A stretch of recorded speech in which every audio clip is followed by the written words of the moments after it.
The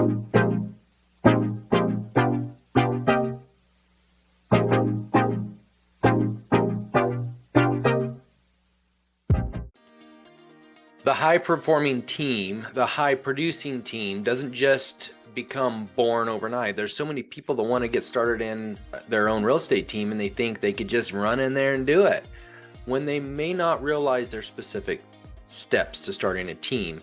And with that, step one is usually, what is your value? What do you bring into the table that makes your team more valuable than the next? Why would this agent join your team? There's usually two reasons why they're going to join your team. One, either they're brand new and they have no experience, no knowledge, and have no idea that you have never owned a team before, or that your team's not the top producing team in the area. Or number two, you are the top producing team, you provide value, you provide what it takes for an agent to be able to get started. A lot of people believe that it can cost a lot of money to get a real estate team started, but no, it doesn't. So we're going to talk in this video series just about what a team provides, your value proposition, the steps to getting that team up and going, what the difference is between the team leader and the agent, and how that trickles between the two. We're going to talk about culture. We're going to talk about so many other things and aspects that actually drive a team to be a top producing team. Okay, so first step in this video, we're going to talk about the value, how a team gets started, and what value are you providing to your agents. I'll say that if you step into a listing presentation, you have a whole presentation set up that differentiates you from another agent, that allows them to choose you as the listing agent. Same thing with a buyer appointment. You usually want to meet them in an office first, get them started, have a structured environment that allows them to, it's a controlled environment in your environment, and you're able to go over your value of why they should hire you versus hiring another agent. Why are we not doing that, or are you? And if so, the process to doing that, to recruiting. So when it comes to recruiting is you have to first have a value. What is your value you're providing to this individual or individuals that you're recruiting? If it should be written down, highly suggest that it be on a written down form that you can slide in front of an agent that shows you and differentiates you from other team leaders out there, other teams. What's the difference between the two? Or is it just very standard, we provide value like a transaction coordinator and this and that and this and that. Old school stuff, okay? You need to stop that. Now that is something, it is a value, but it should be down there on the bottom. That's not the ultimate reason why they chose to join you. Usually, and I will say certain brokerages call it the rainmaker, because the team leader makes it rain. Okay, so if we talk about team structure, along with value proposition, that should open your eyes and thought pattern to another form of why an agent would join you versus someone else. So now we're creating a value proposition, and now we're creating a structure. The structure needs to be based on you. Okay, so first off, let's just talk about doctors, attorneys. Let's talk about any other type of business owner out there. Usually starts with the business owner and the business owner's success. That business owner has proven their success. It's so infectious that other agents are diving to be with you so they can rub elbows with you and learn a little bit about your success and what drives you, what made you successful, so they can do it too. Now, we're going to talk later on about profiles, the different types of personalities that you choose to be on your team as a team leader. Certain personalities that are, they may seem driven, they may seem perfect for your team, but did you go the extra step and actually do an application which requires them to actually fill out some sort of personality tests? There's specific personality tests out there that you can use. I'll say that I love the DISC. I just love it because it gives me 4 specific strategic personalities of a person, and sometimes they're intermixed, sometimes they're different ways. But I can read somebody usually by just being with them, and you should be that good as well. If you don't understand the DISC profile, I highly suggest you take one yourself and start from there. The DISC profile will open your eyes to different types of people. Okay, first off, as a team leader, a lot of times team leaders are a high D personality, which is very direct, driven type of personality, but And a lot of team leaders also might be S. A lot really structured. They like systems. They may not be the best at spreadsheets because that's a C personality, but they like it to be in a systematic way and work in a certain way. They don't always like to veer off their thing. They also, typically a high S personality is a bit sensitive. Things hurt sometimes when an agent leaves their team. So you as a team leader, you should get to know your own personality first. And then from there, it can trickle down to how having every agent that applies to be on your team actually do the disc so you can see whether they're good. A high D personality on a team isn't always best. Now I'll tell you, I've had Ds on my team, and I always like to have a conversation with them ahead of time and explain that typically I don't allow Ds on the team, and this is the reason why. They're usually not happy, and they're always driven by money, usually. Okay, they just want to get the top. You know that high D personality that you worked with last year as a listing agent that really was just money driven and hit you hard about your commission, all right? They wanted you to do it for 1% instead of the typical 6% or 7% that some agents are able to get. So I will say that happens with teams, with agents that join teams. A high D is always never going to be happy when they get their first check. Just get prepared. They're going to complain. They're going to wonder if you really provided the value to them. And they're going to be questioning that, not realizing that you provided several things from coaching, training, transaction coordinators like we talked about, support staff. I mean, a culture like no other. Now, everything I just said right now should be ringing bells about what your value is. So I'm kind of feeding you different things here that are going to feed ultimately your number one most important thing, your value proposition. Right? So the value you provide an agent specifically should be your culture, what you provide, the type of environment, training, coaching, one-on-one time, one-on-one coaching. Because if they were to go out and hire, say, me as a real estate coach, it's going to cost them about $1,000 a month. It's about $12,000 a year. But if they're on your team and you're providing them coaching, now that's saving them that money sometimes. I still suggest they have a coach, but that does save them that little bit of money there if you're coaching them. Do you provide them? Do you have the knowledge to coach them? If you don't, then some team leaders will choose to go ahead and hire a coach for them.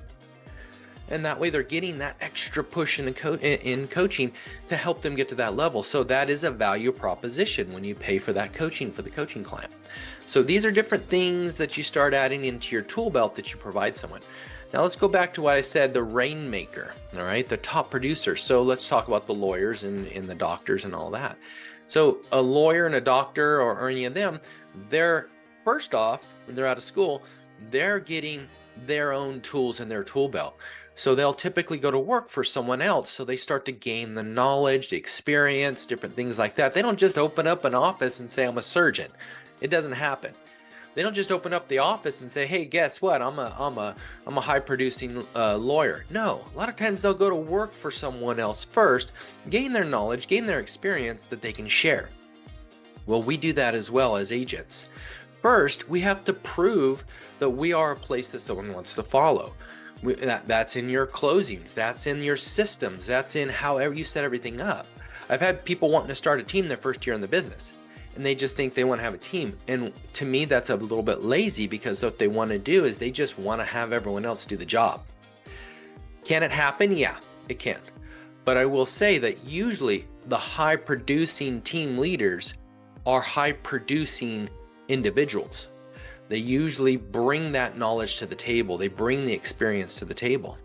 So as you get going in any career you do, you're learning along the way. You're working for another team. You're working as a solo agent in a brokerage. So what constitutes a team? 2 or more people. So let's just say I'm starting my business off. Now, what am I doing? I'm sharpening my skills. I'm getting coaching myself. And I'm starting to learn by my coach teaching me the tools. But guess what? Every tool I'm learning from the coaching, I'm adding to my tool belt. I'm adding into a system. I'm adding into place so that I can now teach it in the future to someone else. You first do the task, you learn it, you become the top producer yourself, and then your very first hire is typically an administrative assistant. That administrative assistant wears several different hats, from marketing to transaction coordinating, to listing coordinating. They typically wear several hats for you, the administrative assistant. And then after a while, once you're providing enough, a lot of people like to call it lead by revenue, then maybe it's time to bring on the secondary hire, which could be a buyer's agent, someone that help you go crack open doors, someone that you can now teach them what you've done because you're so busy you need to hire someone else. So you hire a buyer's agent. And then eventually you might be providing so much to that buyer's agent because you're lead generating like mad. You're the doctor, you're the lead generation monster. You're providing a lot of content for yourself. You're passing that on to one buyer's agent that maybe need to hire another buyer's agent. So now you have a secondary buyer's agent. And then that administrative assistant might be getting a bit too full now, that you got to start actually maybe considering hiring a secondary person, like maybe a marketing director or a listing coordinator or a transaction coordinator. I will say transaction coordinators didn't come in until maybe about 10, 15 years ago, give or take. They weren't that prominent. It was typically you hire that administrative assistant first. It's still the best way to do it, who can wear some of those hats. But nowadays, so what constitutes team 2 or more? If your first hire is a transaction coordinator, she or he is probably also doing other tasks, not just transaction coordinating. So there's several different ways to do it. But there's just really, truly, first is for you to lead generate, for you to prove that you are the big closer, and then you start hiring as you need buyer's agents. Eventually, you might bring on a listing specialist. Guess what? You're still the rainmaker. You make it rain. What does that mean? That means you're providing the leads that you need help. A good high-producing team isn't always 20, 30, 40 agents. Okay, a good high-producing team is a team leader that's providing enough rain that they need someone to help catch it. They need someone to help them be able to do that. So you start bringing on buyer's agents, listing agents, so on and on and on. Now, as the lead rainmaker, you're also the lead coach. Every team leader is a coach. I'm going to recommend a book for you, and that book is called, and there's going to be several different books recommended throughout here. It's called Coactive Coaching, all right? And it does teach a lot about the self-discovery method of coaching. We provide a lot of content coaching and self-discovering coaching, but I'm going to tell you that is a big thing. Like, we want them to discover what it is they already know, but they just don't know how to put it in line. So as a team leader, we're a coach. We're constantly coaching them and helping them and teaching them. There's several different things out there that actually help build a team that we're going to talk about throughout this series. One is called the 4 Disciplines of Execution. It's a great system by Stephen Covey, where it actually teaches there's 4 specific disciplines that will help you stay into production and stay in that level playing field instead of the roller coaster of life or living by the whirlwind. We focus on the lead instead of the lag. It's a great book. It's a great training series. I highly suggest it, by Stephen Covey, called 4 Disciplines of Execution. But what it teaches is that there should be daily huddles going on, all right? We huddle up, we get together, we go over the things that we need to be going over, the lead measures. We don't focus on the lag because the lag will drag us down. I'll tell you that if you've got nothing in escrow, you probably feel a bit dragged down. But if you go to work each day and you work and you spend time doing the daily tasks that you need to be working on each day that's going to bring you the business, and you get those tasks completed that you know that you plan to do that day, you don't feel as defeated. You feel accomplished because those tasks should be communicative, which means they should be conversations you're having with both SOI, people you don't know, people you do. They call it watered down SOI, non-watered down SOI, people that know you by name versus people that don't know you by name. You're meeting all these people, you're having conversations, you're structuring your business correctly. But that's the team leader's job, to do it first and then to be able to teach it. And once you start teaching it, that's when your knowledge base as a team leader truly takes off to another level, because you realize that a day can't go by without you learning something new. So let's rewind the clock. We go back to being a new agent, just getting started in your business. What should you be doing? Training. A high producing agent that's killing it and doing amazing in their career, what should they be doing? Training. It doesn't matter what you do. Training needs to be on your calendar every day. That is a lead measure. Training. Having a real estate coach. The top producers out there, the top people out there have coaches. Top brokerages, broker owners, they have coaches. Top business owners, Donald Trump has a coach. People have coaches. They have people they meet with that feed them the knowledge they need to do the best they can do at their businesses. So even a top producer has a coach. If you don't have a coach, what are you doing?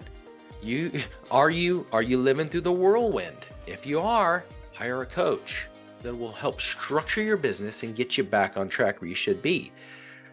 Markets change and shifts, things change and shift all the time, and you need to have your mindset right and be prepared. And if you're not, then you need to be training daily. And if you're not training daily, then we know what the problem is right now. You need to be training daily. So that's what a team leader does. One is they do it first. They train, they coach, they add tools to their tool belt, they become knowledgeable. And if you ever think you got all the knowledge and you're ready, think again.